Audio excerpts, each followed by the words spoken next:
प्यारे बच्चों नमस्कार। कैसे हैं आप सब लोग। उम्मीद करता हूं कि आप सब लोग अच्छे होंगे, बेहतरीन होंगे, लाजवाब होंगे, एकदम बिंदास होंगे और साथ ही बहुत अच्छे से आप लोग अपनी पढ़ाई को कर रहे होंगे। तो मेरे प्यारे दोस्त, माफ़ी चाहूँगा, ये क्लास जो है वो आप लोगों को शेड्यूल में नहीं दिखी होगी। एक्चुअल में मतलब जो शेड्यूल करते हैं उनको भी नहीं पता था कि मेरी क्लास होगी। इस वजह से जो है वो थोड़ी सी मिसअंडरस्टैंडिंग होगी और उस वजह से क्लास उन्होंने शेड्यूल नहीं की। जस्ट मैंने अभी क्लास शेड्यूल कराई है, उसके लिए आप लोगों से माफ़ी चाहूँगा। एक बार सभी साथी जुड़ेंगे, एक बार सभी साथी जुड़ेंगे और बताएंगे कैसे हैं आप सब लोग। भाई गुड मॉर्निंग, सभी को मेरा प्यार भरा नमस्कार, सभी को राधे राधे, सभी को दोस्त जय हिंद। जितेंद्र कुमार, पंकज यादव, सोनाली चौरसिया, बबलू राजपूत, जितेंद्र सोलंकी, अनुराधा सिंह, अक्षय कश्यप, बहुत बढ़िया, Ranjit, Ranjit good morning, good morning, good morning, सभी को मेरा प्यार भरा नमस्कार। कैसे हैं भाई लोग, कैसे हैं आप सभी लोग, कैसी चल रही है आप लोगों की पढ़ाई। अमन बाबू भी हैं, अजय कुमार शर्मा हैं, राम मिलन रावत हैं, जितेंद्र कुमार हैं, बहुत बढ़िया, बहुत शानदार।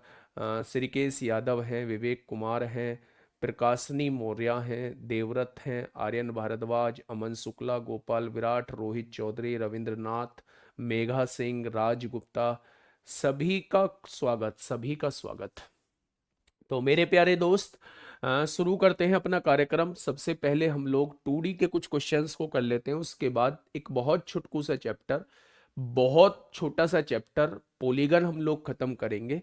और याद रखना कि लगभग लगभग जो है वो हम लोग 1.5 घंटे में क्लास को खत्म कर लेंगे, ठीक है। तो तैयार हैं आप लोग क्लास के लिए। चलिए, उठना उठना सर्दियों में उतना ही मुश्किल काम है जितना भारी कंपटीशन मानिए भाई उठने में भी, है ना। ठंड से आगे निकलना, ठंड के सामने अपनी चलाना, सर्दी के सामने अपनी चलाना, वाकई में ये बहुत बड़ा काम है। और मैं आप लोगों की इसमें सराहना करता हूँ कि आप लोग उठ के क्लास में आए हैं, है ना। उठे भी हैं ढंग से या नहीं उठे हैं वो तो खैर नहीं पता, लेकिन वास्तव में ये आपके हिम्मत की बात है। उसी हिम्मत के साथ आज की शुरुआत करते हैं क्वेश्चन नंबर 147 से। उसी हिम्मत के साथ आज की क्लास की शुरुआत करते हैं क्वेश्चन नंबर 147। फटाफट बताइए बच्चे क्या होगा इस क्वेश्चन का। साथी बिल्कुल सही जवाब, आराम से क्वेश्चन को पढ़िएगा भाई साहब। यूपीएसआई 13 दिसंबर 2017 में पूछा गया है। हमने 2D को कंप्लीट कर लिया। यूपीएसआई के कहीं दर्शन नहीं हुए, बहुत कम दर्शन हुए हैं। अब मैं 2-3 क्वेश्चन जो है वो दिखा देता हूं कि यूपीएसआई में कैसे क्वेश्चंस पूछे गए हैं, ठीक है। एक त्रिभुजाकार खेत है जिसकी भुजाएं 26 मीटर, 28 मीटर तथा 30 मीटर है। भाई साहब, एक त्रिभुजाकार खेत हम लोग बना लेते हैं। इसकी भुजा, एक भुजा 26 दे रखी है, एक भुजा 28 दे रखी है और एक भुजा जो है वो 30 आप लोगों को दी हुई है, ठीक है। प्रत्येक कोने पर एक गाय 7 मीटर लंबी रस्सी से बांधी गई है। ये 7 मीटर कर लीजिए, 7 मीटर लंबी रस्सी से बांधी गई है। तदनुसार उन तीनों गायों के चरने से बचे हुए खेत का क्षेत्रफल कितने वर्ग मीटर होगा, वो आप लोगों से ये पूछना चाह रहा है, ठीक है। अच्छा, यहां जो गाय बंधी है वो कितना भाग चर पाएगी, वो इतना भाग चर पाएगी। यहां जो गाय बंधी है वो कितना भाग चर पाएगी, वो इतना भाग चर पाएगी। और यहां जो गाय बंधी है वो कितना भाग चर पाएगी, वो इतना भाग चर पाएगी। अगर मैं इस त्रिज्याखंड का क्षेत्रफल निकालता हूं तो पाई आर स्क्वायर, इसको ए मान लेते हैं, इसको बी मान लेते हैं, इसको सी मान लेते हैं, यहां एंगल ए मान लेते हैं, तो यहां इसका एरिया हो जाएगा पाई आर स्क्वायर ए बटे 360। जब इसका एरिया निकालूंगा तो पाई आर स्क्वायर बी बटे 360, और जब इसका एरिया निकालूंगा तो पाई आर स्क्वायर सी बटे 360। जब पाई आर स्क्वायर को कॉमन ले दूंगा तो ए प्लस बी प्लस सी बचेगा, और तीनों एंगल्स का सम 180 डिग्री होता है, और 180 से 362 बार कट जाएगा। मैंने आपको पहले भी बताया है कि अगर ट्राइंगल के तीनों कोनों पर गाय बांधी गई है और उससे चरे हुए भाग का क्षेत्रफल आपसे पूछा जाता है तो आप लोग हमेशा पाई आर स्क्वायर बटे 2 कर देंगे। यही तीनों पार्ट का क्षेत्रफल होता है। जो तीनों गायों ने चरा, यही तीनों पार्ट का क्षेत्रफल होता है, पाई आर स्क्वायर बाई 2 जो होता है, ठीक है। आपने कहा जी निकाल के दिखाओ। हमने कहा पाई की वैल्यू 22/7 रखो, रस्सी की लंबाई को ही आर कहते हैं, 7 का स्क्वायर 49 हो जाएगा, है ना, और बटे में 2 हो जाएगा, 7 सत्ते 49 होगा, 2 से काटेंगे 11 बार कटेगा, यानी कि चरा हुआ भाग अगर पूछा जाता तो मेरे प्यारे दोस्त आंसर आता 77 मीटर स्क्वायर। चरा हुआ भाग पूछा जाता तो आंसर आता 77 मीटर स्क्वायर, लेकिन उसने पूछा है बेचरा हुआ भाग। देखो ना, उन तीनों गायों के चरने से बचे हुए खेत का क्षेत्रफल कितना होगा। तो कहीं ना कहीं दिमाग में एक बात आएगी कि अगर ट्राइंगल के एरिया में से इन तीनों के एरिया को घटा दूं तो मेरे पास जो है बचे हुए भाग का क्षेत्रफल आ जाएगा। भाई तीनों साइड दी हुई हैं, एरिया कैसे निकालेंगे, हीरोज फॉर्मूला से। एस निकालिए, तीनों को जोड़िए, 8 6 14 को 4 हासिल 1, 3 और 3 6 और 2 8 हो जाएगा, और इसका आधा कर दीजिए मेरे प्यारे दोस्त। ये एस की वैल्यू आपके सामने आ चुकी है। अब जो है हीरोज फॉर्मूला लगाइए, एस यानी कि 42 दिया हुआ है, एस में से पहली भुजा घटाइए, 42 में से 26 जाएगा तो कितना बचेगा, 16 बचेगा। एस में से दूसरी भुजा घटाइए मेरे प्यारे दोस्त, अगर 28 को घटाऊं तो 14 बचेगा, और एस में से तीसरी भुजा घटाएंगे तो 12 बचेगा। कोई दिक्कत समस्या, आप कहेंगे कोई दिक्कत समस्या नहीं है। अब मेरे भाई यहां से देखेंगे, अगर मैं यहां से देखूं इस 42 को लिखने की कोशिश करूं तो क्या इस 42 को लिख सकता हूं 14 गुणा 3, आप कहेंगे जी बिल्कुल लिख सकते हो। 16 का अंडर रूट तो सीधा सीधा हम जानते हैं, 14 को लिखने की आवश्यकता नहीं है, 12 को लिखने की आवश्यकता नहीं है।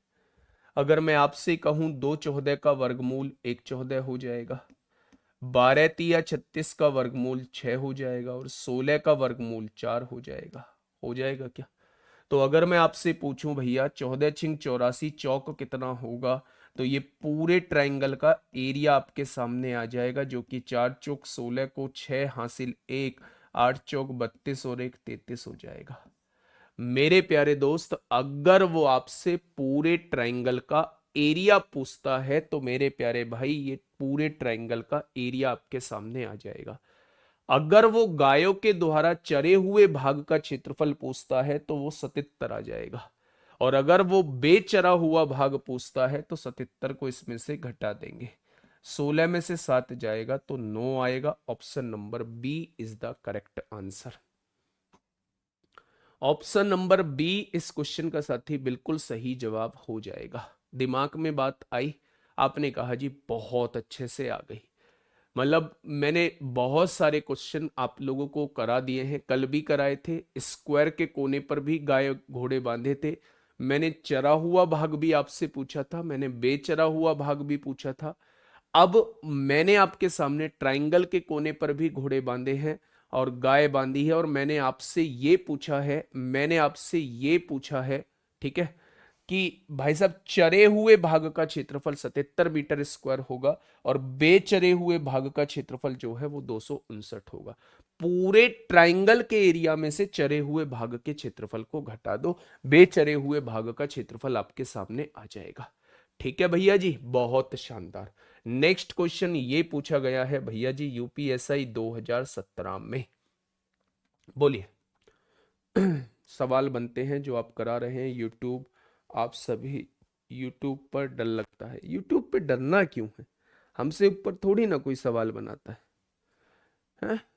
तो यूट्यूब पे डरना क्यों है, मन में बहम बैठा रखा है। एंगल क्या लें, कुछ नहीं लेना, एंगल ए लो, पहला एंगल ए लो, दूसरा एंगल बी लो, तीसरा एंगल सी लो, और जब उसमें से पाई आर स्क्वायर बटे 360 कॉमन लोगे ना तो A plus B plus C आ जाएगा, और A plus B plus C triangle के तीनों एंगल्स का सम 180 डिग्री होता है, और 180 से 360 2 बार कट जाएगा। इसलिए याद रखिए जब भी ट्राइंगल के तीनों कोनों पर गाय या घोड़े बंधे हुए हैं उनका एरिया जो होता है, चरे हुए भाग का जो एरिया होता है वो हमेशा सर्किल के एरिया का हाफ होता है। ठीक है,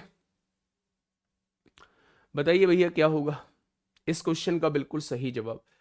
एक घोड़े को 16 मीटर भुजा वाले चौकोर मैदान के एक कोने पर, चौकोर मैदान है यानी कि एक वर्ग दिया हुआ है, इस टाइप का वर्ग दिया हुआ है, और एक कोने पर एक घोड़े को बांधा गया है। ये 16 मीटर भुजा वाला चौकोर मैदान है, 14 मीटर लंबी एक रस्सी के साथ बांधा जाता है। 14 मीटर लंबी, यानी वो यहां तक चढ़ सकता है, वो यहां तक चढ़ सकता है, इतना भाग चढ़ सकता है। मैदान के उस क्षेत्रफल का पता लगाएं जो घोड़े की पहुंच से बाहर है। मतलब मेरा जरूरत पड़ेगी क्या इस क्वेश्चन को कराने की? आप कहेंगे जी देखो, पहले एक त्रिज्यखंड का एरिया निकालते हैं। स्क्वायर के सभी कोण 90 डिग्री के होते हैं। अगर मैं इसका एरिया निकालूं तो पाई आर स्क्वायर थीटा, थीटा कितना है 90 है, बटे में 360 है मेरे भाई। अगर मैं यहां से देखूं तो 90 चौका 360 हो जाएगा। हो जाएगा क्या? अगर मैं पाई की वैल्यू रखूं तो 22/7 है। रस्सी की लंबाई को आर कहते हैं। 14 का स्क्वायर 196 हो जाएगा, और बटे में क्या है मेरे भाई 4 है, यही तो है। 7 से काटेंगे, 7 दूनी 14, 7 अट्ठे 56 होगा, 4 सत्ते 28 होगा। यानी कि चरा हुआ भाग जो है वो 154 मीटर स्क्वायर है। अगर उसने चरा हुआ भाग पूछा होता तो जवाब मेरा क्या हो जाता? 154 मीटर स्क्वायर हो जाता। लेकिन उसने पूछा है खाली भाग का, तो पूरा क्षेत्रफल बताना। भाई वर्ग है और वर्ग की भुजा 16 है, भुजा का स्क्वायर ही पूरे वर्ग का क्षेत्रफल हो जाएगा।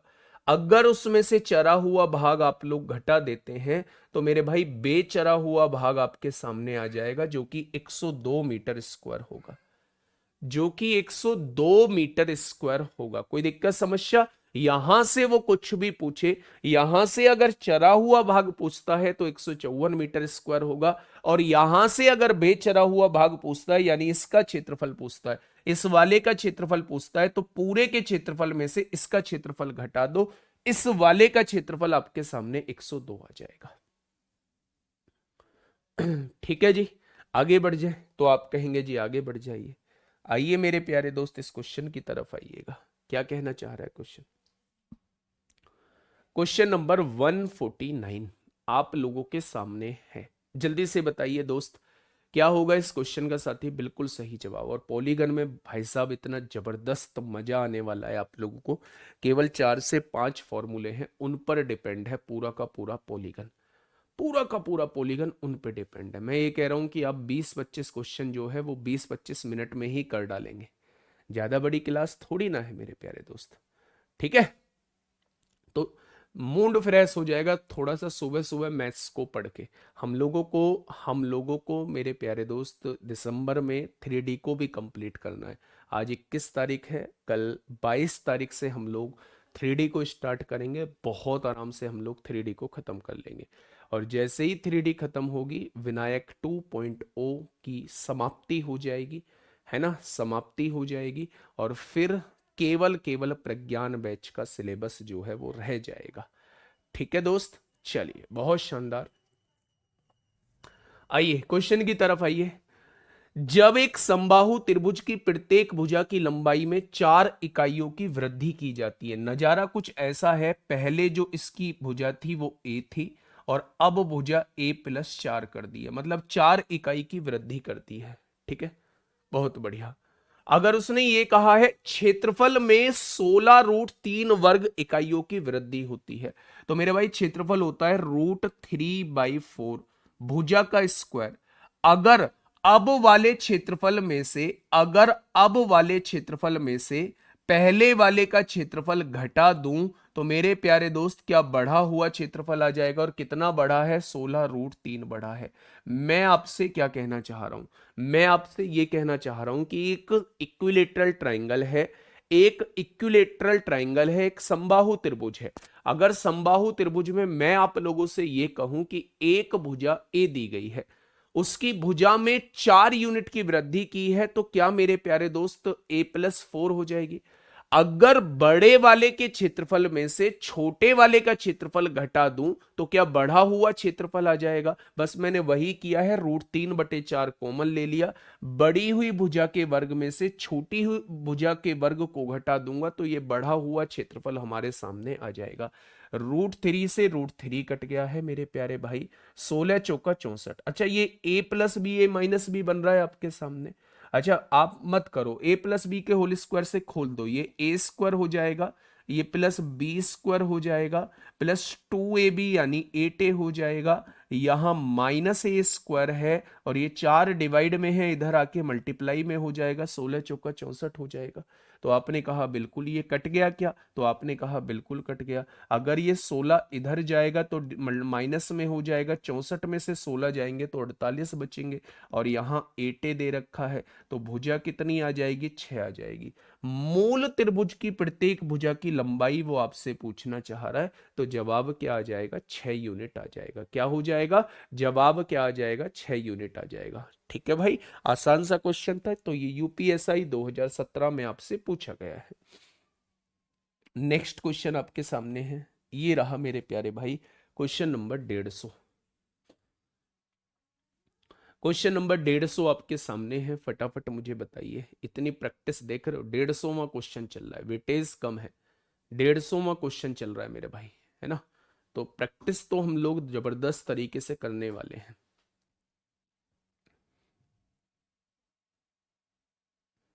जल्दी से बताइए क्या होगा इस क्वेश्चन का साथी, बिल्कुल सही जवाब। क्या कहा है क्वेश्चन ने, क्वेश्चन ने ये कहा है कि एक वृत्त की त्रिज्या क्या होगी जिसका क्षेत्रफल एक ऐसे समलंब के क्षेत्रफल के बराबर है जिसकी ऊंचाई 4 सेंटीमीटर है और इसकी समांतर भुजाओं की लंबाई 37 सेंटीमीटर और 40 सेंटीमीटर है। वो आपसे ये कहना चाह रहा है कि एक वृत्त की रेडियस क्या होगी जिसका क्षेत्रफल जो है वो एक ऐसे समलंब समलंब चतुर्भुज के क्षेत्रफल के बराबर है जिसकी ऊंचाई तो 4 सेंटीमीटर दी हुई है और इसकी समांतर भुजाओं की लंबाई जो है वो 37 और 40 दी हुई है। यानी पहले हमें इसका क्षेत्रफल निकालना पड़ेगा 1/2 सम ऑफ इट्स पैरेलल साइड, 40 में 37 जोड़ेंगे 77 आएगा, और इसमें ऊंचाई की गुणा कर देंगे तो मेरे प्यारे दोस्त इस समलंब चतुर्भुज का एरिया 154 आ जाएगा। उसने कहा इस सर्किल का भी एरिया 154 है, समलंब चतुर्भुज के क्षेत्रफल के समान है, तो क्या पाई आर स्क्वायर की वैल्यू 154 आ जाएगी। मेरे प्यारे भाई पाई इधर मल्टीप्लाई में है, इधर आके डिवाइड में आएगा। पाई की वैल्यू को 22/7 लिख देंगे, 22 154 होता है। आर स्क्वायर की वैल्यू को 7 × 7 49 लिख देंगे, स्क्वायर हटाएंगे, स्क्वायर रूट लगाएंगे तो रेडियस कितनी आ जाएगी, 7 आ जाएगी। और वही उसने आपसे पूछी है कि एक वृत्त की त्रिज्या क्या होगी। अंजलि बोल दिया गुड़िया नाम, ठीक है। क्या ये बात समझ में आई, क्या ये बात समझ में आई। तो आसान क्वेश्चन था मेरे प्यारे भाई। एक और क्वेश्चन यूपीएसआई 2017 में मेरे प्यारे दोस्त आपसे पूछा गया है। एक और क्वेश्चन यूपीएसआई 2017 में मेरे प्यारे भाई आपसे पूछा गया है, फटाफट मुझे बताएंगे क्या होगा इस क्वेश्चन का बिल्कुल सही जवाब। कोई दिक्कत नहीं है, पेपर में नहीं होंगे, सोनाली चौरसिया हो जाएगा, बहुत बहुत अच्छे से होगा, है ना, परेशान होने की जरूरत नहीं है। अगर ये अभी से ऐसे सोच के जाओगे तो फिर समस्या है। पॉजिटिव रहिए कि भाई साहब कुछ नहीं होगा, सब कुछ बहुत बढ़िया तरीके से हो गया, ठीक है। चलिए क्वेश्चन क्या कहना चाह रहा है क्वेश्चन ने कहा है एक त्रिभुज में एक भुजा की लंबाई 9 सेंटीमीटर है और अन्य दो भुजाओं की लंबाई के बीच का अंतर 1 सेंटीमीटर है। एक त्रिभुज में एक भुजा की लंबाई 9 सेंटीमीटर है, अन्य दो भुजाओं की लंबाई के बीच का अंतर 1 सेंटीमीटर है यदि त्रिभुज की परिधि 90 सेंटीमीटर है। परिधि होती है मेरे भाई त्रिभुज की तीनों भुजाओं का योग, कितना दिया हुआ है, 90 दिया हुआ है। त्रिभुज की तीनों भुजाओं का योग कितना दिया हुआ है, 90 दिया हुआ है। एक भुजा की लंबाई कितनी है, 9 है, मैंने मान लिया ए की वैल्यू 9 है, तो भाई साहब 9 इधर आएगी माइनस में हो जाएगी। क्या बी और सी की भुजाओं का योग 81 हो जाएगा। उसने ये कहा है कि दो भुजाओं की लंबाई के बीच अंतर जो है वो कितने का दिया हुआ है, वो 1 का दिया हुआ है। जब भी दो भुजाओं का योग दिया हो, दो भुजाओं का अंतर दिया हो, तो बड़ी भुजा निकालने का तरीका मैंने बताया है, दोनों को जोड़िए आधा कर दीजिए, 81 और एक 82 का आधा 41 होता है। छोटी भुजाओं को निकालने का तरीका, दोनों को घटाइए आधा कर दीजिए, 81 में से 1 जाएगा, 80 का आधा 40 होता है। पहली भुजा क्या थी, पहली भुजा 9 थी। क्लियरली देखते ही समझ में आ रहा होगा कि 9 40 41 का ट्रिपलेट होता है, 9 40 41 का ट्रिपलेट होता है। ट्रिपलेट का मतलब है कि ये राइट एंगल ट्राइंगल है, ये राइट एंगल ट्राइंगल है तो उसका क्षेत्रफल पूछा है 1/2। सबसे बड़ी भुजा को छोड़ दो, इनमें से एक बेस होगा, इनमें से एक हाइट होगी। 1/2 बेस इंटू हाइट, यानी कि आंसर क्या हो जाएगा 180। इस क्वेश्चन का जवाब हो जाएगा 180। इस क्वेश्चन का जवाब हो जाएगा। जब भी ट्रिपलेट आपके सामने आ रहा हो तो ऐसे केस में वो राइट एंगल ट्राइंगल होता है, और राइट एंगल ट्राइंगल का एरिया जो निकालते हैं वो 1/2 बेस इंटू हाइट से निकालते हैं। सबसे बड़ी भुजा को छोड़ के उनमें से एक बेस होगा, एक हाइट होगी मेरे प्यारे भाई। ठीक है भाई, तो क्वेश्चन का जवाब क्या हो जाएगा 180 centimetre square is the correct answer. कोई दिक्कत समस्या? कोई दिक्कत समस्या नहीं है। 152 पे आइए, 152 पे आइए फटाफट। क्या कहना चाह रहा है भाई? 152 को देख लीजिए थोड़ा सा, है ना। दो क्वेश्चन है, एक 152 है, एक 153 है। एक 152 है, एक 153 है। 152 मैं करा देता हूँ, 153 में हिंट दे दूंगा, थोड़ा सा दिमाग लगाना, नहीं होगा तो कल की शुरुआत इसी से करेंगे। थोड़ा सा कोशिश करनी है। हिंट दे दूंगा, पूरी परफेक्ट हिंट दे दूंगा, आप लोगों के समझ में आ जाएगा। देखिए क्वेश्चन ने क्या कहा है, क्वेश्चन ने कहा है कि 6 सेंटीमीटर त्रिज्या वाले वृत्त का व्यास जो है वो पीएस है। ये पीएस जो है वो व्यास दिया हुआ है, ये पीएस जो है ये व्यास दिया हुआ है। क्या दिया हुआ है? व्यास दिया हुआ है। 6 सेंटीमीटर त्रिज्या वाले वृत्त का व्यास पीएस है, यानी ये पूरी त्रिज्या इसकी 6 सेंटीमीटर दी है, तो पूरी जो हो जाएगा व्यास जो हो जाएगा वो त्रिज्या का दुगना होता है, यानी ये 12 सेंटीमीटर हो जाएगा। कोई दिक्कत नहीं। व्यास पीएस पर क्यू और आर दो बिंदु इस प्रकार हैं मेरे प्यारे दोस्त, दो बिंदु हैं, एक क्यू है मेरे प्यारे भाई, एक आर है। दो बिंदु इस प्रकार हैं कि P Q Q R R S सब बराबर है, यानी ये वाली लाइन बराबर है, ये वाली लाइन इसके बराबर है और ये वाली लाइन इसके, तीनों पार्ट बराबर है। अगर ये पूरी लेंथ 12 थी तो ये भी कितनी हो जाएगी? 4 हो जाएगी। ये भी कितनी हो जाएगी? 4 हो जाएगी। और ये भी कितनी हो जाएगी? 4 हो जाएगी। तभी तो ये तीनों बराबर रहेंगे। ठीक है, बहुत बढ़िया, बहुत शानदार, बहुत शानदार। अब क्वेश्चन ने क्या कहा है? व्यास के रूप में जैसा कि आकृति में दर्शाया गया है, PQ और QS पर अर्धवृत्त बनाए गए हैं। एक PQ पर अर्धवृत्त बनाया गया है, एक QS पर अर्धवृत्त बनाया गया है। छायांकित अंश का परिमाप क्या होगा वो आपसे ये पूछना चाह रहा है। छायांकित अंश का परिमाप क्या होगा वो आपसे ये पूछना चाह रहा है। ये जो छायांकित वाला भाग है इसका परिमाप वो आपसे पूछना चाह रहा है, इसका परिमाप वो आपसे पूछना चाह रहा है। ये जो शेडेड रीजन है ना भाई साहब, ये जो शेडेड रीजन है इसका परिमाप वो आपसे पूछना चाह रहा है, इसका परिमाप वो आपसे पूछना चाह रहा है। कैसे बताओगे, कैसे करोगे मेरे भाई? हाँ बिल्कुल सही बात है। एग्जाम में एग्जामिनर हमसे क्वेश्चन नहीं सॉल्व कराता बल्कि प्रेजेंस ऑफ माइंड चेक करता है, और आप इन्हीं बातों में आते रहना, है ना। कोई कैसे भी समझा दे आपको, आप इन्हीं बातों में आते रहना। ठीक है, देखो मेरे भाई, मैं आपको एक बार समझाने की कोशिश करता हूं। अगर मैं आपसे पूछूं कि इसका परिमाप कितना होगा, अगर मैं आपसे पूछूं कि ये कितना होगा, तो ये मेरे भाई 2πr पूरे सर्किल का परिमाप होता है। पाई आर जो होता है वो मेरे भाई आधे सर्किल का परिमाप होता है। तो ये पाई हो जाएगा आपके सामने। तो आप मुझे बताइए पाई की वैल्यू क्या होगी? पाई को पाई रहने दीजिए। आर कितना हो जाएगा मेरे प्यारे भाई? अगर ये पूरी 4 थी, ये भी 4 थी और ये भी 4 थी, तो मुझे ये बताइएगा मेरे प्यारे दोस्त, मुझे ये बताइएगा ये पूरा व्यास 4 है तो रेडियस कितनी हो जाएगी? 2 हो जाएगी। रेडियस जो है वो 2 हो जाएगी, यानी ये लंबाई जो आ चुकी है, ये वाली लंबाई जो आ चुकी है वो 2π आ चुकी है। कितनी आ चुकी है? ये वाली लंबाई जो है वो 2π आ चुकी है। अच्छा मुझे ये बताइएगा, अगर मैं इस वाली लंबाई को निकालूं, इस वाली लंबाई को निकालूं मेरे प्यारे दोस्त, इस वाली लंबाई को निकालूं तो ये कितनी आएगी? अगर मैं इस वाली लंबाई को निकालूं तो ये कितनी आएगी? तो उसके लिए ये पूरा का पूरा व्यास है मेरे प्यारे दोस्त। अगर ये पूरा का पूरा व्यास है 12 है तो इसकी रेडियस कितनी आ जाएगी? 6 आएगी, यानी 6 दूनी 12 पाई हो, 6 आएगी रेडियस तो 6 पाई हो जाएगी। हो जाएगी क्या?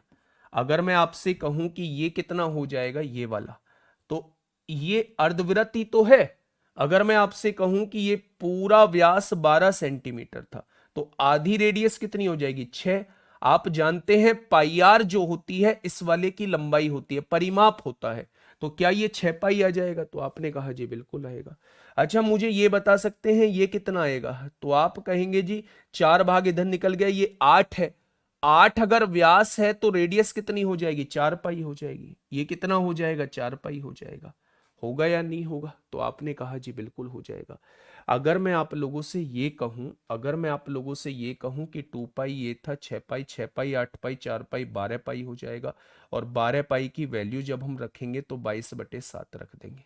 कोई दिक्कत समस्या? तो आपने कहा जी कोई दिक्कत समस्या नहीं है।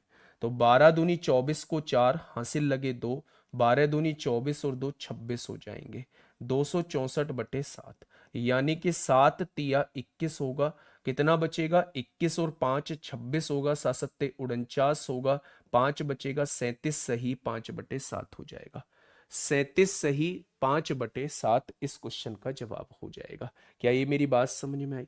अच्छा एक बात मुझे बताइएगा, आप लोग समझ रहे होंगे कि उसने कहा है 6 सेंटीमीटर त्रिज्या वाले वृत्त का व्यास ये है, व्यास पी एस पर क्यू और आर दो बिंदु इस प्रकार हैं कि ये बराबर है। व्यास के रूप में जैसा पी क्यू और क्यू एस पर अर्धवृत्त बनाए गए हैं, पी क्यू पर एक अर्धवृत्त बनाया गया है और क्यू एस पर अर्धवृत्त, छायांकित अंश का परिमाप, ये जो छायांकित अंश है ये जो है ये पूरा का पूरा एक ही तो है मेरे भाई, ये पूरा का पूरा एक ही है। इसको जोड़ने की आवश्यकता कहाँ, ये अलग थोड़ी ना है।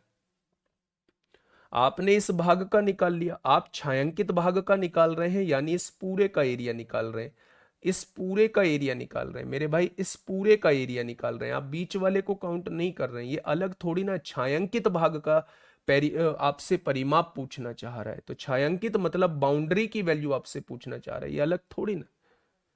आप अगर रेडियस ये कितना था, ये कितना था, अगर आप इसको जोड़ोगे तो इसमें फिर आपको 4 भी जोड़ना पड़ेगा, 264/7।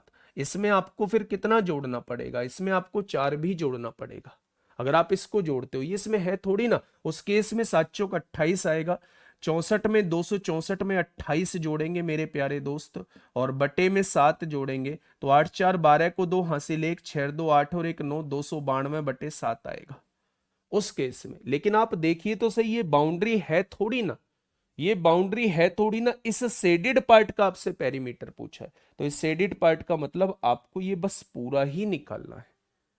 ठीक है जी, तो इसको करने की आपको आवश्यकता नहीं है। जब ये इंक्लूड होता तब मेरे प्यारे दोस्त हम लोग कहते कि हाँ इसमें हमें आर को जोड़ना पड़ेगा, 2r को जोड़ना पड़ेगा, यानी कि मेरे भाई इस पूरी लंबाई को जोड़ना पड़ेगा, यानी 4 को जोड़ना पड़ेगा। अच्छा अंकित भाग का क्षेत्रफल कैसे निकलेगा? ऐसे निकलेगा भाई, इसका क्षेत्रफल पाई आर स्क्वायर निकाल दो, इसका क्षेत्रफल, पूरे का क्षेत्रफल पाई आर स्क्वायर निकाल दो, इसका क्षेत्रफल निकाल दो, पूरे के एरिया में से इसका घटा दो, तब आएगा। ठीक है, तो ये करने की आपको आवश्यकता नहीं थी, ये आप बस डायरेक्ट कर लेंगे। ठीक है मेरे भाई, इसका पेरीमीटर पाई आर होता है। अब समझिए ना, ये पूरे सर्किल का पेरीमीटर 2 पाई आर होता है, तो आधे सर्किल का पेरीमीटर कितना आएगा? इस आधे सर्किल का पेरीमीटर तो पाई आर आ जाएगा, बस इसकी वैल्यू तो पाई आर होगी।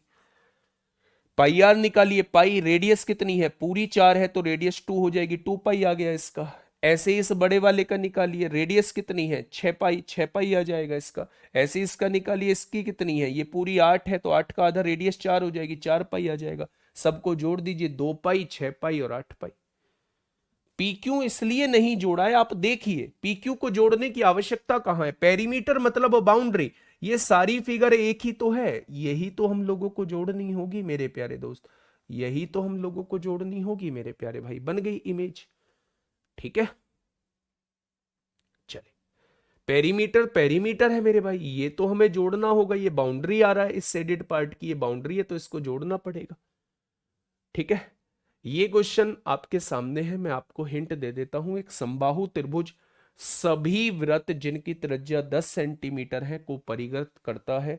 समबाहु त्रिभुज का परिमाप क्या होगा? परिमाप मतलब तीनों भुजाओं को जोड़ के क्या आएगा? ठीक है, हाँ, परिमाप क्या होगा, यानी तीनों भुजाओं को जोड़ के क्या आएगा। अब ध्यान से सुनना मेरे भाई, तीनों भुजाओं को जोड़ के यानी हमें सबसे पहले भुजा की आवश्यकता पड़ेगी कि भाई साहब इसकी साइड निकलेगी कैसे। अब आप मेरी बात को थोड़ा सा ध्यान से सुनना है, आप लोगों को बहुत प्यार से समझना है। समबाहु त्रिभुज की भुजा, ये वृत्त की त्रिज्या कितनी दी हुई है, 10 सेंटीमीटर। ये त्रिज्या 10 है, यहां डालेंगे 90 डिग्री हो जाएगा, क्योंकि सेंटर से लेके जहां वृत्त पर टेंजेंट खींची गई है उस पॉइंट को मिलाते हैं तो वो 90 डिग्री होता है। ये 90 हो जाएगा, यहां देखेंगे ये 90 हो जाएगा मेरे प्यारे दोस्त। हो गया बच्चे। अगर मैं आपसे ये कहूं, हाँ अगर मैं आपसे ये कहूं मेरे भाई ध्यान से समझना, ये इस वृत्त की रेडियस है, ये इस वृत्त की रेडियस है, ये हृदय से आया है। उसका कहना है सर आप इस वाले, हाँ इस वाले चैप्टर में शॉर्टकट मत मारो। अबे भाई मेरे रायचंद मत बना करो, इतने इतने रायचंद मत बना करो, राय मत दिया करो, चीजों को समझ लिया करो। मुझे पता है मुझे कैसे डील करना है, मुझे कैसे आपको पढ़ाना है, मुझे कैसे चीजों को सिखाना है। शॉर्टकट मारता तो इन चीजों को आपके सामने लेके थोड़ी ना आता, पूछी थोड़ी ना गई है कहीं। बुद्धि ज्यादा मत लगाया करो, जहां लगाने की आवश्यकता है वहां बुद्धि लगाओ, बहुत बढ़िया रहेगा। मैथ सीख जाओगे, चीजों को करना सीख जाओगे अगर जहां बुद्धि लगानी है वहां बुद्धि लगाओगे। लेकिन अगर उल्टी सीधी जगह बुद्धि लगाओगे तो मैथ हमेशा की तरह फिर यही रहेगा कि यहां हो जाता है, वहां बाहर क्वेश्चन नहीं हो पाते हैं हमसे। इतनी मेहनत से समझा रहा हूं, उन्हें समझिए, कोशिश करिए मेरे भाई समझने की। आइए देखिए क्वेश्चन क्या कहना चाह रहा है। ये वृत्त है, इस वृत्त की रेडियस कितनी है, ये 10 है।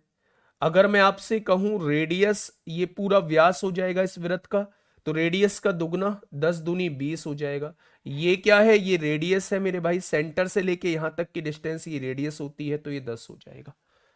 क्या आपके सामने ये पता चल गया कि ये 10 है, ये 20 है, ये 10 है, 20 और 10 30 और 10 40 हो जाएगा।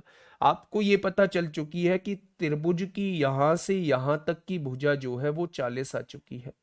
त्रिभुज की यहां से यहां तक की भुजा 40 आ चुकी है। अगर कैसे भी करके मुझे ये और पता लग जाए ये और ये आपस में बराबर होंगे, उसके लिए पहले आपको दो बातें जाननी होंगी। मैं अगर आपसे ये कहता हूं कि ये मेरा एक वृत्त है और वृत्त पे एक सिंगल पॉइंट से दो टेंजेंट डाली गई है, दो स्पर्श रेखा डाली गई है, तो ये दोनों स्पर्श रेखा की लंबाई जो होती है वो बराबर होती है। मैं आपसे ये कहना चाह रहा हूं, मैं आपसे ये कहना चाह रहा हूं मेरे भाई कि आप जब भी किसी सिंगल पॉइंट से वृत्त पे दो टेंजेंट डालोगे तो वो दोनों टेंजेंट इक्वल इन लेंथ होंगी। अगर ये समबाहु त्रिभुज है तो ये एंगल कितने का होगा, 60 डिग्री का होगा। मैंने इस सेंटर से इस पॉइंट को ज्वाइन कर दिया तो ये भी 90 डिग्री का होगा, ये भी 90 डिग्री का होगा। अगर मैं इस पॉइंट से सेंटर को ज्वाइन कर देता हूं तो ये दोनों ट्राइंगल जो होते हैं ये कॉन्ग्रुएंट होते हैं। लेकिन अभी आपने कॉन्ग्रुएंसी पढ़ी नहीं है, कॉन्ग्रुएंसी मतलब एक जैसे होते हैं। अभी के लिए आप इतना समझिए कि अगर ये पूरा एंगल 60 था तो ये कितना हो जाएगा, ये 30 हो जाएगा। कितना हो जाएगा, ये 30 हो जाएगा मेरे प्यारे दोस्त। अगर ये रेडियस 10 है, अगर ये रेडियस 10 है तो याद रखना 90 से जुड़ी हुई भुजा ये जो है वो 10√3 हो जाएगी। ये टिग्नोमेट्रिक फंक्शन से आ जाएगा। अगर इस एंगल को आप 30 लेते हैं ना तो ये 10√3 आ जाएगा आपके सामने। और एक ही पॉइंट से डाली गई दो टेंजेंट, ये भी 10√3 है तो ये भी 10√3 हो जाएगा। और अगर ये 10√3 है तो यहां भी ऐसे ही 10√3 आ जाएगा। तो अगर मैं आपसे समबाहु त्रिभुज की पूरी भुजा की बात करूं तो वो हो जाएगी 40 प्लस 20√3। 40 + 20√3, भाई 40 तो ये हो गई 10√3 और 10√3 20√3 हो गई। तो मेरे भाई अगर मुझे परिमाप निकालना है तो इसका 3 गुना करना पड़ेगा। दोनों में से 20 कॉमन ले लीजिए, 3 पहले से ही बाहर है। जब 20 कॉमन आएगा तो यहाँ 2 बचेगा, यहाँ √3 बचेगा। 60 2 + √3 इस क्वेश्चन का जवाब हो जाएगा। ठीक है, 60 2 प्लस रूट 3 इस क्वेश्चन का जवाब हो जाएगा। अगर ये क्वेश्चन थोड़ा कम भी समझ में आया हो तो कोई दिक्कत नहीं है, क्योंकि कॉन्ग्रुएंसी आप लोग अभी नहीं जानते, कॉन्ग्रुएंसी भी पढ़ा दूंगा, है ना। जब लास्ट कराऊंगा 3D का, उसके बाद एक ज्योमेट्री का छोटा सा टॉपिक होता है कॉन्ग्रुएंसी और सिमिलरिटी। बहुत बार आपके क्वेश्चन सिमिलरिटी के देखने को मिल जाते हैं, वैसे तो वो मैं 2D में पढ़ा था, लेकिन 2D भी खत्म कर ले, पॉलीगन भी खत्म कर ले, 3D भी खत्म कर ले, उसके बाद ज्योमेट्री का एक छोटा सा टॉपिक, क्योंकि 2017 में क्वेश्चंस आपके पूछे गए हैं उस पर, तो सिमिलरिटी और हम लोग जान लेंगे। बहुत बड़ा टॉपिक नहीं है, बहुत छोटा सा टॉपिक है। ठीक है मेरे भाई, चलिए, तो इसका जवाब हो जाएगा ये। नहीं भी समझ में आया है कोई दिक्कत नहीं है, 3D जब खत्म करूंगा तो उसके बाद जो जो है वो मेरे प्यारे दोस्त बहुत अच्छे से, मेरे प्यारे भाई, मैं आपको इस क्वेश्चन को समझा दूंगा। ठीक है, अब मुझे ये बताइएगा कि मेंसुरेशन 2D एक्चुअल में था क्या। हमने जो मेंसुरेशन 2D पढ़ा वो एक्चुअल में था क्या। तो आप कहेंगे मेंसुरेशन 2D छित्रमिति को कहते हैं, जिसमें हम लोग किसी भी 2D फिगर का एरिया फाइंड आउट करते हैं, पेरीमीटर फाइंड आउट करते हैं। मैंने पूछा कि 2D क्या रिप्रेजेंट करता था वहां, तो आप कहेंगे कि 2D जो रिप्रेजेंट करता था, है ना, रिप्रेजेंट करता था, तो वो 2 डायमेंशन को रिप्रेजेंट करता था। 2 डायमेंशन मतलब जहां 2 विमाओं की बात होती थी, जहां केवल लंबाई और चौड़ाई की बात होती थी। तो मेरे भाई, अगर मेरे प्यारे दोस्त मैं आपसे पॉलीगन पूछूं कि पॉलीगन क्या होता है, तो पॉलीगन होता है 3 या 3 से ज्यादा भुजाओं से मिलकर बनी कोई भी बंद आकृति, उसे हम लोग क्या कहते हैं, पॉलीगन कहते हैं। आप समझिए मैं क्या कहना चाह रहा हूं। पॉलीगन होता है 3 या 3 से ज्यादा भुजा से मिलकर बनी कोई भी बंद आकृति, उसे हम लोग पॉलीगन कहते हैं। आप कहेंगे जी 3 भुजाओं से मिलकर तो ट्राइंगल भी बना होता है क्या, तो ट्राइंगल भी क्या एक पॉलीगन है, बिल्कुल एक पॉलीगन है। क्या मेरे प्यारे, देखिए हाँ, क्या 4 भुजाओं से मिलकर बनी क्वाड्रिलेटरल भी एक पॉलीगन है, बिल्कुल एक पॉलीगन है। अगर 3 भुजाओं से बड़ा कोई फिगर आपके सामने आती है, 3 या 3 से बड़ी कोई क्लोज्ड फिगर आपके सामने आती है, तो वो सारी की सारी क्या कहलाती हैं, वो पॉलीगन कहलाती हैं। तो आप लिख सकते हैं 3 या 3 से ज्यादा, 3 या 3 से ज्यादा भुजाओं से मिलकर बनी, 3 या 3 से ज्यादा भुजाओं से मिलकर बनी, भुजाओं से मिलकर बनी कोई भी बंद आकृति, भुजाओं से मिलकर बनी, भुजाओं से मिलकर बनी, भुजाओं से मिलकर बनी कोई भी बंद आकृति, कोई भी बंद आकृति, कोई भी बंद आकृति, उसे हम लोग, कोई भी बंद आकृति उसे हम लोग पॉलीगन कहते हैं। कोई भी बंद आकृति उसे हम लोग पॉलीगन कहते हैं, उसे हम लोग पॉलीगन कहते हैं, उसे हम पॉलीगन कहते हैं, उसे हम बहुभुज कहते हैं। तो ये बात समझ में आ गई होगी मेरे प्यारे दोस्त। अब आप एक बात समझना, पॉलीगन की डेफिनेशन, बहुभुज एक समतल आकृति होती है जो सीधी रेखाओं से बनी होती है और पूरी तरह से बंद होती है। आप इसमें ये और जोड़ देना 3 या 3 से ज्यादा भुजाओं से मिलकर बनी। ये सारे बहुभुज है, ये 3 भुजाओं वाला बहुभुज है, ये 5 भुजाओं वाला बहुभुज है, ये 6 भुजाओं वाला बहुभुज है, ये 3 भुजाओं वाला बहुभुज है, ये भी 3 भुजाओं वाला बहुभुज है, ये भी गिन लेना कितनी भुजाओं वाला बहुभुज है। बहुभुज 2 टाइप के होते हैं, रेगुलर पॉलीगन, नियमित बहुभुज, और एक होता है इर्रेगुलर पॉलीगन, अनियमित बहुभुज। हमें अनियमित नहीं पढ़ना है, हमें नियमित बहुभुज पढ़ना है, रेगुलर पॉलीगन पढ़ना है। रेगुलर पॉलीगन का मतलब होता है जिसके सभी साइड और सभी एंगल बराबर होते हैं। जैसे ये आपको इक्विलेटरल ट्राइंगल दिया हुआ है, ये रेगुलर पॉलीगन है। ये पेंटागन दिया हुआ है, ये रेगुलर पॉलीगन आप लोगों को दिया हुआ है। लेकिन ये जो टेढ़े मेढ़े आप लोगों को दिए हुए हैं, ये इर्रेगुलर पॉलीगन दिए हुए हैं। इर्रेगुलर पॉलीगन हमारे कोर्स में नहीं है। हमें केवल और केवल रेगुलर पॉलीगन पढ़ना है, और रेगुलर पॉलीगन मतलब जिसकी सभी भुजाएं और सभी कोण जो होंगे वो बराबर होंगे। ठीक है मेरे भाई। ये बहुभुज 2 प्रकार के होते हैं, एक नियमित बहुभुज, एक बहुभुज जिसमें सभी भुजाएं बराबर होती हैं, जिसमें सभी कोण बराबर होते हैं, वो नियमित बहुभुज कहलाता है। और ये सारे रेगुलर पॉलीगन हैं जिसमें सब कुछ बराबर होगा, सारी की सारी भुजाएं बराबर होंगी, सारे के सारे कोण आपके बराबर होंगे। ये आपके सामने एग्जाम्पल दिए हैं। ये ट्राइंगल में इक्विलेटरल ट्राइंगल, क्वाड्रिलेटरल में स्क्वायर आ जाएगा, चारों कोण बराबर, चारों भुजा बराबर। ये पेंटागन आ जाएगा, 6 भुजा वाले को हेक्सागन कहते हैं, याद रखो। 3 भुजा वालों को त्रिभुज कहते हैं यानी कि ट्राइंगल कहते हैं। 4 भुजा वालों को स्क्वायर कहते हैं। 4 भुजा वालों को चतुर्भुज कहते हैं, चतुर्भुज यानी कि क्वाड्रिलेटरल कहते हैं। 5 भुजा वालों को पंचभुज कहते हैं यानी कि पेंटागन कहते हैं। 6 भुजा वालों को षटभुज कहते हैं यानी कि षटभुज यानी कि हेक्सागन कहते हैं। 7 भुजा वालों को सप्तभुज कहते हैं यानी कि हेप्टागन कहते हैं। 8 भुजा वालों को अष्टभुज कहते हैं यानी कि ऑक्टागन कहते हैं। 9 भुजा वालों को नोनागन यानी कि नवभुज कहते हैं। और 10 भुजा वालों को डेकागन यानी कि 10 भुज कहते हैं, 10 भुज कहते हैं, 10 भुज कहते हैं। तो यहां तक आप लोगों को ये चीजें याद रखनी है। ये क्या है बच्चे, ये जो है ये आपका ट्राइंगल त्रिभुज है, ये चतुर्भुज है, ये पंचभुज है, ये षटभुज है, ये सप्तभुज है, ये अष्टभुज है, ये नवभुज है और ये 10 भुज है मेरे भाई। और ये रेगुलर पॉलीगन का मतलब इसमें सभी एंगल्स और सभी साइड जो होंगी वो बराबर होंगी। दूसरा आता है ये ट्राइंगल, ये तो बता दिया है।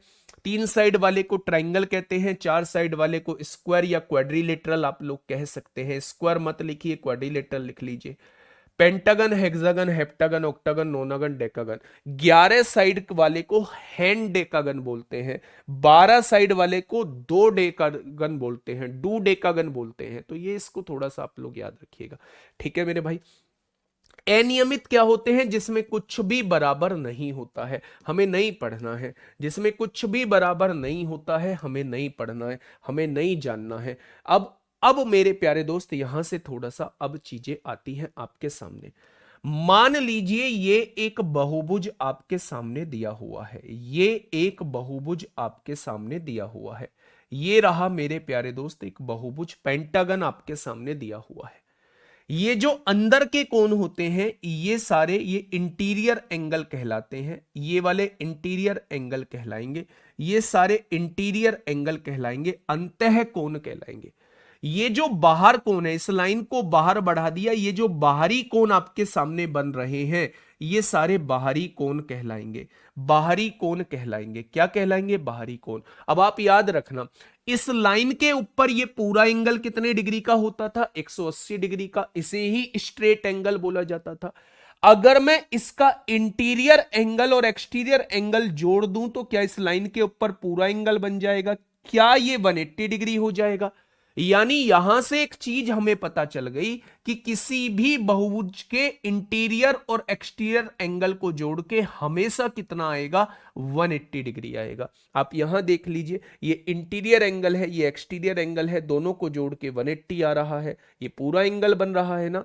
ये इंटीरियर एंगल है, ये एक्सटीरियर एंगल है, दोनों को जोड़ के 180 आ रहा है। ये इंटीरियर एंगल है, ये एक्सटीरियर एंगल है, दोनों को जोड़ के 180 आ रहा है। ये इंटीरियर एंगल है, ये एक्सटीरियर एंगल है, दोनों को जोड़ के 180 आ रहा है। तो पहला थ्योरम यहां से ये पता हम लोगों को चलती है कि इंटीरियर एंगल यानी अंतः कोण और बाहरी कोण को जोड़ के मेरे प्यारे दोस्त हमेशा 180 डिग्री आता है।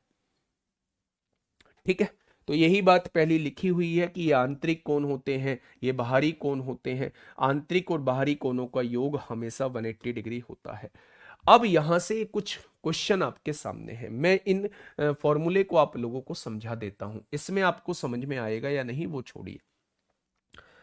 प्यारे दोस्त, सबसे पहला फॉर्मूला ये कहता है, सबसे पहला 5-6 फॉर्मूले हैं, उन्हें आप लोग देख लीजिए।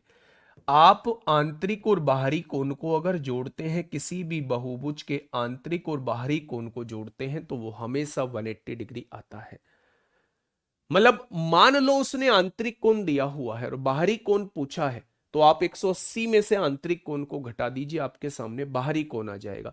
या फिर उसने बाहरी कोण दिया हुआ है और आंतरिक पूछा है, तो 180 में से बाहरी कोण घटा दीजिए, आंतरिक आपके सामने आ जाएगा। पहला फॉर्मूला ये कहता है आंतरिक और बाहरी को जोड़ के कितना आएगा, 180 आएगा। दूसरा फॉर्मूला ये कहता है कि सभी बाहरी कोणों का योग, सभी बाहरी कोणों का योग, बाहरी कोणों का योग, बाहरी कोणों का योग ऑलवेज 360 होता है, ऑलवेज 360 होता है। जितने भी बाहरी कोण है, जितने भी बाहरी कोण है, जितनी साइड होंगी उतने ही बाहरी कोण होंगे, जितनी साइड होंगी उतने ही आंतरिक कोण होंगे। जितने भी बाहरी कोण है उन सभी का सम 360 होता है। अगर सभी का सम 360 होता है और मुझसे एक की वैल्यू पूछी जाए, प्रत्येक बाहरी कोण मुझसे पूछा जाए, प्रत्येक बाहरी कोण मुझसे पूछा जाए, तो मैं 360 को नंबर ऑफ साइड से डिवाइड कर दूंगा। जितनी नंबर ऑफ साइड होंगी उतने ही नंबर ऑफ बाहरी कोण होंगे।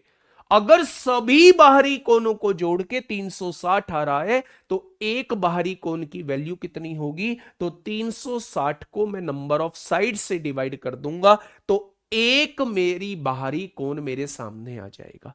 ठीक है, ये बात समझ में आ गई, बहुत बढ़िया।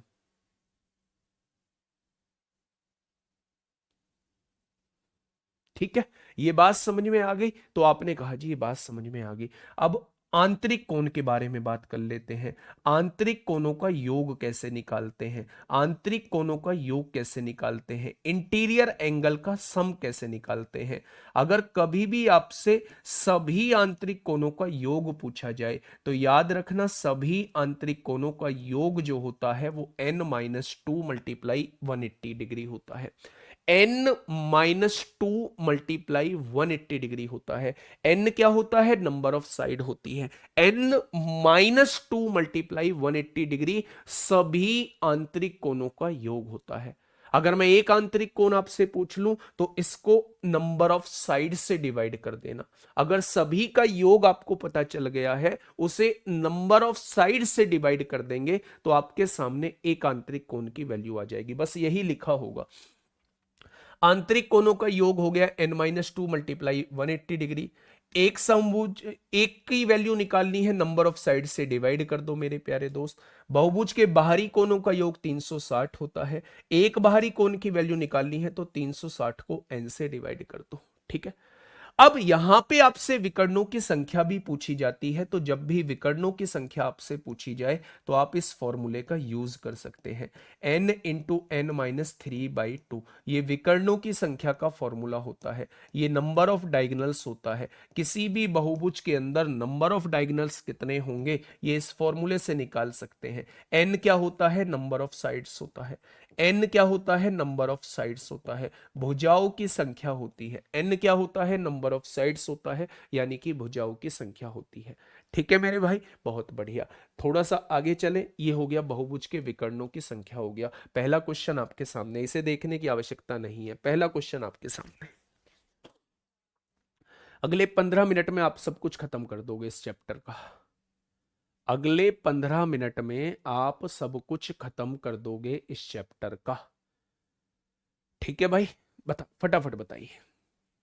मूड खराब कर दिया भैया, मामा आए हैं, फौज में हैं, बोले नौकरी ले पाएगा या नहीं, कब तक पढ़ेगा, पढ़ते ही रहेगा क्या। मामा से बोलो कि आप अपना काम से काम रखो, कुछ दान दक्षिणा देनी हो, कुछ भेंट देनी हो तो भेंट दो, मुझे जब करना होगा मैं जब कर लूँगा। और मामा से नहीं बोल पाते हो तो अपने मन में रखो ये बात और मामा को जवाब देना कि घर बनाने में टाइम लगता है, कमरा तो यूं ही बन जाता है ना। तो छोटी नौकरी बड़ी नौकरी में टाइम लगता है मेरे भाई, है ना। अगर आपको मैं कहूं कि भाई एक आपको दीवार छोटी सी खड़ी करनी है तो वो जल्दी खड़ी हो जाएगी। अगर मैं कहूं कि आपको पूरा महल बनाना है तो आपको टाइम लगेगा मेरे प्यारे दोस्त। तो ऐसे रिश्तेदार ही सबसे ज्यादा हमें परेशान करते हैं। जैसे अभी आपके मामा ने आके डायलॉग बाजी की है, इससे परेशान सबके रिश्तेदार करते हैं। और अगर उन रिश्तेदारों की परेशानी से बचना है तो मन लगा के मेहनत करो और बहुत जल्दी सफल हो जाओ। आपको नहीं लगता कि जब आपके मामा ने पूछा होगा तो आपके मम्मी पापा की नज़र जो है वो थोड़ी सी नीचे हुई होगी, कि मतलब उन्हें भी बुरा लगा होगा, उन्हें भी बुरा लगा होगा। तो मेहनत करिए, कोई बात नहीं, सबकी आदत है ये पूछने की।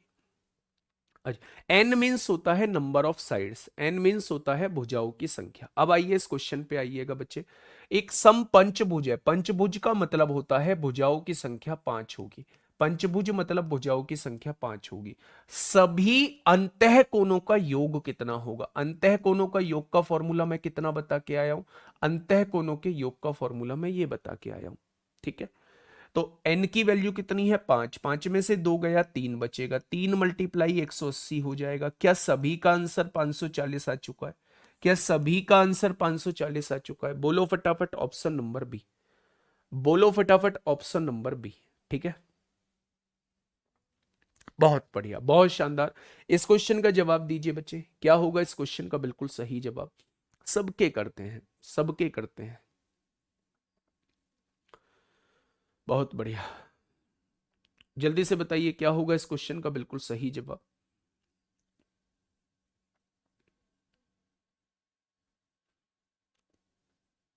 क्वेश्चन क्या कहना चाह रहा है? एक सप्तभुज, सप्तभुज होता है सात भुजाओं वाला बहुभुज। सप्तभुज होता है, हेप्टागन होता है जिसमें भुजाओं की संख्या सात होती है। सभी अंतः कोणों का योग क्या होगा? फिर से एक बार अपने हाथों से फॉर्मूला लिखिएगा, याद हो जाएगा। n-2 मल्टीप्लाई 180 होगा। ठीक है, बहुत बढ़िया। n की वैल्यू सात में से दो गया, पांच होगा। पांच की गुणा 180 में करेंगे, कितना हो जाएगा? 900 हो जाएगा। ऑप्शन नंबर सी हो जाएगा। कितना हो जाएगा? ऑप्शन नंबर सी हो जाएगा। नेक्स्ट क्वेश्चन, थोड़ा सा फास्ट करिएगा, थोड़ा सा फास्ट करिए, चीजें आसान है। थोड़ा सा फास्ट करिए, चीजें आसान है। क्वेश्चन टोटल कितने हैं मैं टोटल आपको बता दूं। टोटल क्वेश्चन है 180। 180 क्वेश्चन है मेरे भाई, मतलब स्पीड दिखानी है। बहुत आसान क्वेश्चन है मेरे दोस्त, बहुत आसान क्वेश्चन है। ठीक है, बहुत बढ़िया। देखिए, 200 भुजाओं वाले एक बहुभुज के अंतः कोणों का योग कितना होगा? अंतः कोणों का n-2 मल्टीप्लाई 180 होगा। होगा क्या?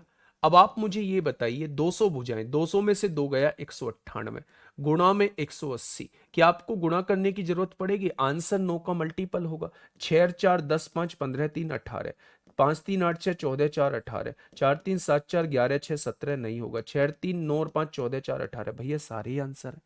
अब आप देखिए, जीरो आ गया, आठ अट्टे 64, 40 आएगा। क्या इसमें 40 है? नहीं है। क्या इसमें 40 है? बिल्कुल है। क्या इसमें 40 है? ये भी बिल्कुल है। इन दोनों में से एक आंसर होगा। अच्छा, मुझे ये बताइएगा, 18 अट्ठे 144 को चार हासिल लगे 14, 18 निम्मा 162 और 14 कितना हो जाएगा? पीछे 6 आएगा। 640 किसमें? इसमें। तो ऑप्शन नंबर बी हो जाएगा। ऑप्शन नंबर बी हो जाएगा, है ना? कुछ करना थोड़ी ना था। अब देखिए इसका बताइए मुझे क्या होगा। एक सम षटभुज है, षटभुज का मतलब होता है हेक्सागन, यानी n की वैल्यू 6 होगी। प्रत्येक अंतः कोण का मान एक, एक की वैल्यू पूछना चाह रहा है। सभी की वैल्यू कितनी होती है? इतनी। अगर सभी की वैल्यू को n से डिवाइड कर दे तो एक की वैल्यू आ जाती है। तो n की जगह 6 रख दीजिए। 6 में से दो गया, 4 बचेगा। 4 गुणा 180 होगा, बटे में 6 होगा। 6 से काटेंगे 30 बार कटेगा, यानी कि आंसर कितना हो जाएगा? 120 हो जाएगा। कितना हो जाएगा? आंसर जो है वो 120 हो जाएगा। ठीक है मेरे भाई, आइए यहां पे ये क्या कह रहा है। सम अष्टभुज, अष्टभुज का मतलब होता है n इज इक्वल टू 8 होता है। प्रत्येक अंतः कोण का मान क्या होगा? प्रत्येक का निकालना है तो पहले सभी का निकाल दीजिए, और सभी को n से डिवाइड कर देंगे तो प्रत्येक की वैल्यू हो जाएगी। ठीक है, तो मेरे भाई आठ में से दो गया, 6 बचेगा। गुणा में 180 होगा, बटे में 8 होगा। 8 दूनी 16 होगा। हाँ जी, 8 से नहीं कट रहा है, मत काटो 8 से। 4 से काटो, 4 से काटेंगे 45 बार कटेगा। 4 से काटो, 4 से काटो 2 बार कटेगा। 2 से काटो 3 बार, और 45 तिया 135 होते हैं। बहुत आसान है ये चीज, तभी तो मैंने कहा था कि इसे 15 मिनट में हम लोग खत्म कर लेंगे। क्वेश्चन नंबर 159 पे आइए फटाफट। एक सम द्वादश भुज, द्वादश भुज, दो डेकागन यानी कि 12 भुजाओं वाला, उसने मेंशन भी कर दिया है 12 भुजाएं हैं। प्रत्येक अंतः कोण का मान क्या होगा? प्रत्येक का निकालना है, पहले सभी का निकाल दो, योग का निकाल दो, और उसे n से डिवाइड कर दो तो प्रत्येक का मान आ जाएगा। 12 में से दो गया, 10 बचेगा। गुणा में 180 है, अपॉन में 12 भुजाएं हैं। 12 से काटोगे 15 बार कटेगा, और 15 दही कितने होते हैं? 150 होते हैं। 15 ढाई कितने होते हैं? 150 होते हैं। बताइए मुझे इस क्वेश्चन का जवाब क्या होगा। क्वेश्चन नंबर 160 क्या कहना चाह रहा है आप लोगों से, फटाफट मुझे बता दीजिए। देखिए, 6 भुजाओं वाले एक नियमित बहुभुज के बाहरी कोण की माप क्या होगी? सभी बाहरी कोणों का योग 360 होता है। अगर उसे भुजाओं की संख्या से डिवाइड कर देंगे तो एक बाहरी कोण की माप आ जाएगी 60 डिग्री। एक बाहरी कोण की माप हो जाएगी। देखो ना, नियमित बहुभुज के बाहरी कोण की माप क्या होगी? अभी बता क्या है, सारे बाहरी कोणों का योग 360 डिग्री होता है। उसे नंबर ऑफ भुजाओं से डिवाइड कर दोगे तो एक बाहरी कोण की वैल्यू आ जाएगी। आइए यहां, एक ऐसे नियमित बहुभुज के प्रत्येक बाहरी कोण की माप की गणना कीजिए जिसमें ठीक 15 समान भुजाएं हो। सभी का 360 होता है, उसे 15 से डिवाइड करना, 15 दूनी 30 होगा, 15 चौका 60 होगा। प्रत्येक बाहरी कोण कितना आ जाएगा? 24 डिग्री आ जाएगा। यहां आइए मेरे प्यारे दोस्त, एक क्वेश्चन कह रहा है उस नियमित बहुभुज के बाहरी कोण की माप क्या होगी जिसका प्रत्येक आंतरिक कोण 144 है। आप अभी पढ़ के आए हैं कि आंतरिक कोण और बाहरी कोण का योग 180 डिग्री होता है। अगर आंतरिक कोण 144 है, 180 में से 144 घटा दोगे तो आप क्या कहेंगे? आप कहेंगे भैया जी 36 जो है उसका बाहरी कोण आ जाएगा। 36 जो है उसका बाहरी कोण आ जाएगा। कोई दिक्कत समस्या? आपने कहा जी कोई दिक्कत समस्या नहीं है। 163 पे आ जाइए फटाफट। 163 पे आइए, क्वेश्चन क्या कहना चाहता है? क्वेश्चन नंबर 163 देखिए एक बार फिर से, पेन रुकना नहीं चाहिए। ये 10-12 मिनट का सवाल है, 10-12 मिनट के क्वेश्चन है, तभी तो मैंने कहा था कि खत्म कर लेंगे। एक नियमित बहुभुज के आंतरिक कोणों का योग, आंतरिक कोणों का योग, सभी आंतरिक कोणों का योग क्या होता है? वो ये होता है। और उसने कितना दिया है? 1440 दिया है। जीरो से जीरो कट गई, 18 अट्ठे 144 होते हैं, -2 है, उधर जाके +2 हो जाएगा। क्या भुजाओं की संख्या 10 हो जाएगी। इस बहुभुज के प्रत्येक बाहरी कोण का माप क्या होगा? अब आप मुझे यह बताइएगा कि अगर n की वैल्यू 10 है, सभी बाहरी कोणों का योग 360 होता है, अगर उसे भुजाओं की संख्या से डिवाइड कर दोगे तो क्या एक बाहरी कोण की वैल्यू आ जाएगी? क्या एक बाहरी कोण की वैल्यू 36 डिग्री हो जाएगी? क्या एक बाहरी कोण की वैल्यू जो है वो 36 डिग्री हो जाएगी? कोई दिक्कत समस्या है यहां तक? आपने कहा जी कोई दिक्कत समस्या नहीं है। नेक्स्ट क्वेश्चन पे आइए, क्वेश्चन नंबर 164 देखिए। क्वेश्चन नंबर 164 देखिए क्या होगा इस क्वेश्चन का साथी, बिल्कुल सही जवाब। देखिए, एक नियमित बहुभुज के आंतरिक कोणों का योग 1800 है। होता क्या है? आंतरिक कोणों का योग ये होता है। उसने कितना दिया है? 1800 दिया है। 10 बार कट जाएगा, -2 है, इधर आके +2 हो जाएगा, तो n की वैल्यू कितनी आ जाएगी? 12। अब उसने ये कहा है इस बहुभुज के प्रत्येक बाहरी कोण की माप क्या होगी? तो प्रत्येक बाहरी कोण की माप का फॉर्मूला, सभी बाहरी कोण 360 के होते हैं, अगर उन्हें भुजाओं की संख्या से डिवाइड कर देंगे तो प्रत्येक बाहरी कोण की माप 30 डिग्री आ जाएगी। नहीं, इनमें कुछ है थोड़ी ना, ये तो मैं थोड़ी सी प्रैक्टिस करा रहा हूं, नहीं तो मैं इसमें फॉर्मूले बता के ही आपको छोड़ देता, है ना। थोड़ी सी प्रैक्टिस करा रहा हूं अपने साथ, कुछ है थोड़ी ना मेरे प्यारे दोस्त इन क्वेश्चंस में। आप एक बार समझिए तो सही, ठीक है। चलिए, बहुत शानदार, बहुत लाजवाब। नेक्स्ट बढ़िए, बताइए इस क्वेश्चन का। हाँ, मौखिक ही सॉल्व हो जा रहे हैं, तभी तो मैं कह रहा हूं कि इनमें स्पीड बढ़ाइए थोड़ी सी। देखो, यदि एक समबहुभुज के आंतरिक कोणों का योग, आंतरिक कोणों का योग, आंतरिक कोणों का योग ये होता है, अगर आपको 5 फॉर्मूले याद हैं, उसने आंतरिक कोणों का योग 1260 दिया है। आपने कहा जी 18 सत्ते 126 होते हैं, ये -2 था, इधर आके +2 हो जाएगा। क्या भुजाओं की संख्या 9 हो जाएगी? अब उसने कहा है इस बहुभुज के एक बाहरी कोण, बाहरी कोणों का योग कितना होता है? 360। उसे भुजाओं की संख्या से डिवाइड कर देंगे, एक बाहरी कोण कितना आ जाएगा? 40 डिग्री आ जाएगा। अब आप मुझे यह बताइए कि आंतरिक और बाहरी को जोड़ के कितना होता है? 180। अगर बाहरी 40 है तो 180 में से 40 जाएगा तो आंतरिक 140 आ जाएगा, यानी कि आंतरिक आ चुका है 140। तभी तो दोनों का योग 180 होगा। उसने कहा इस बहुभुज के एक बाहरी कोण और एक आंतरिक कोण के बीच अंतर कितने का होगा, तो आप कह देंगे 100 डिग्री का। एक बाहरी कोण और आंतरिक कोणों के बीच का अंतर कितने डिग्री का होता है, तो आप कह देंगे 100 डिग्री का। ठीक है, नेक्स्ट बताइए क्वेश्चन नंबर 166। क्या कहना चाह रहा है आप लोगों से ये क्वेश्चन, फटाफट मुझे बताइएगा।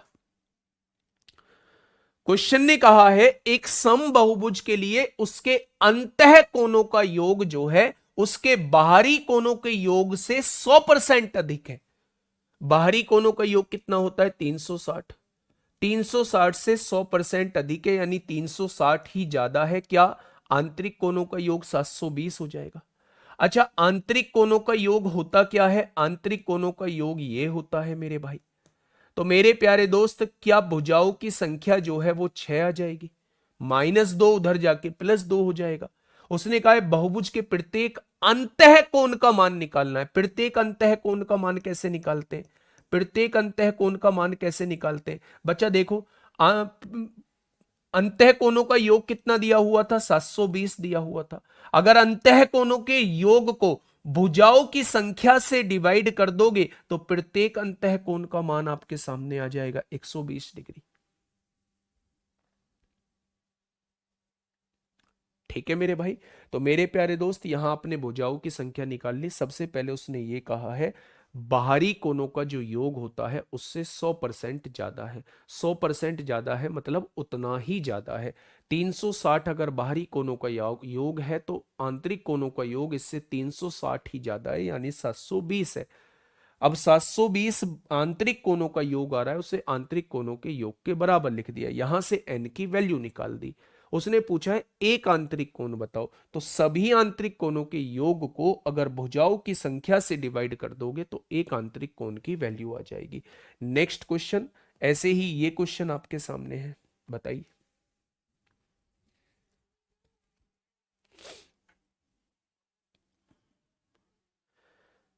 फटाफट मुझे बताइए क्या होगा इस क्वेश्चन का साथी, बिल्कुल सही जवाब। एक आसान सा क्वेश्चन आपके सामने है, फटाफट से मुझे बताइएगा क्या होगा इस क्वेश्चन का साथी, बिल्कुल सही जवाब। देखिए, एक समबाहुभुज के लिए उसके अंतः कोणों का योग जो है, अंतः कोणों का योग क्या होता है, वो ये होता है उसके बाहरी कोणों के योग से। बाहरी कोणों का योग कितना होता है, 360 होता है, 250% अधिक है। पहले 250% निकाल लो, 25 छिक्का 150 को 0 हासिल 15, 25 तिया 75 और 15 यानी 900 अधिक है। अगर इससे 900 अधिक है तो क्या वो 1260 हो जाएगा भाई। 360 से 900 अधिक है तो 360 में 900 जोड़ देंगे, 1260 हो जाएगा आंतरिक कोणों का योग। अब यहां से भुजाओं की संख्या निकाल लो। आपने कहा जी भुजाओं की संख्या 9 आ गई, 7 और 2 9 आ गई। उसने कहा है बहुभुज के प्रत्येक अंतः कोण का मान x है, तो x की वैल्यू बताइए। यानी कि मेरे प्यारे दोस्त वो प्रत्येक अंतः कोण की वैल्यू पूछ रहा है। अगर सभी अंतः कोणों का योग 1260 है और उसे मैं भुजाओं की संख्या से डिवाइड कर दूं तो मेरे पास प्रत्येक अंतः कोण का मान आ जाएगा 140 डिग्री। ठीक है, नेक्स्ट क्वेश्चन बताइए भाई। क्वेश्चन नंबर 168 आपके सामने है। क्वेश्चन नंबर 168 आपके सामने है, फटाफट से बताइए क्या कहना चाहता है क्वेश्चन। देखिए, यदि एक समबाहुभुज के सभी आंतरिक कोणों का योग, सभी आंतरिक कोणों का योग कितना होता है, ये होता है 12 समकोण है। समकोण मतलब 90 डिग्री, यानी 90 डिग्री का 12 गुणा है। 90 डिग्री का 12 गुणा है। 12 समकोण का मतलब है एक समकोण की वैल्यू 90 है तो 12 समकोण की वैल्यू इतनी हो जाएगी। उसने कहा सभी आंतरिक कोणों का योग जो है वो 12 समकोण के बराबर है। तो यहां से देखिए 90 दूनी 180 होगा, 2 छिक्का 12 होगा, -2 इधर आके +2 हो जाएगा, 6 और 2 8 हो जाएगा। तो भुजाओं की संख्या कितनी हो जाएगी, 8 हो जाएगी। ठीक वैसे ही यहां देखिए एक समबाहुभुज के आंतरिक कोणों का योग 32 समकोण है, तो भुजाओं की संख्या आपसे पूछी है। ठीक है, नेक्स्ट क्वेश्चन, एक समबाहुभुज का बाहरी कोण जो है एक्सटीरियर एंगल जो है उसके इंटीरियर एंगल का 7वां भाग है, यानी 1/7 है। यही तो कहे, एक समबाहुभुज का बाहरी कोण उसके आंतरिक कोण का 7वां भाग है। बाहरी कोण उसके आंतरिक कोण का 7वां भाग यानी 1/7।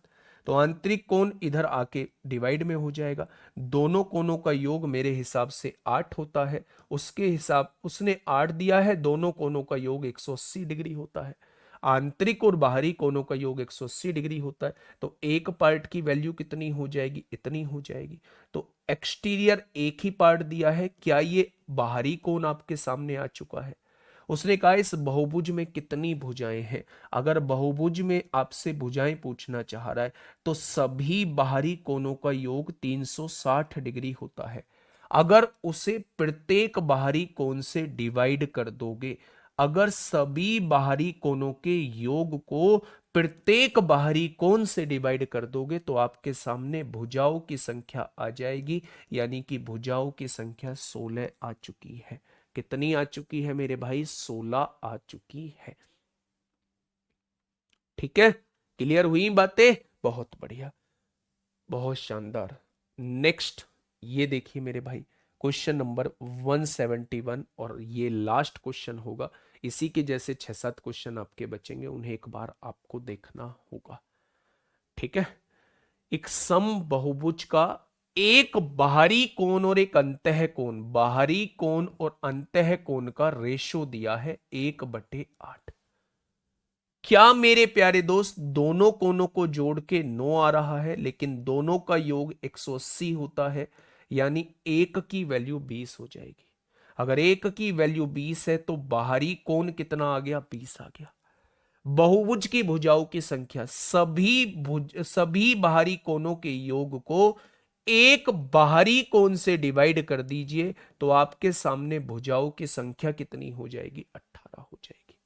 ठीक है मेरे भाई, तो ये चीज आप लोग कर लेंगे। बताइए क्या होगा? क्वेश्चन नंबर 172, एक समबाहुभुज में इसके एक आंतरिक कोण उसके बाहरी कोण से 132 डिग्री पड़ा है। आंतरिक कोण जो है बाहरी कोण से 132 डिग्री पड़ा है।